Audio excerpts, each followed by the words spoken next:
છેલ્લા 10 દિવસથી જે ખનીજ માફિયા છે મેં નામ સહિત બેન આપ્યા, રાઇટિંગમાં લેટર ઉપર આપ્યું છે કે છેલ્લા 2 દિવસથી આ ખનીજ માફિયાનું નામ દીધું છે. છેલ્લા 10 દિવસથી રજૂઆત કરી છે, કાલે વિધાનસભામાં પણ કીધું, પણ છતાં પણ ત્યાં આખા ગુજરાતનો એક ખનીજનો અધિકારી તે અત્યાર સુધી નથી ગયો.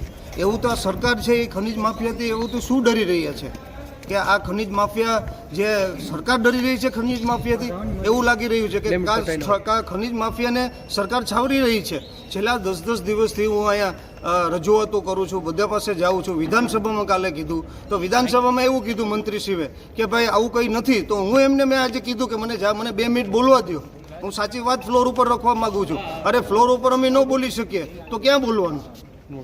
અને ત્યાં ન બોલીએ. અને મેં કીધું કે તમે એક કામ કરો, તમે અહીંના જે ખનીજના મુખ્ય અધિકારી કે કોઈ પણ મંત્રી હોય મારી સાથે મોકલો, હું તમને બતાડું કે કેટલા મોટા મોટા ત્યાં ખાડા છે. કોઈ વાત સાંભળવા માટે ત્યાં નથી, એક અધિકારી પણ ત્યાં નથી જતો.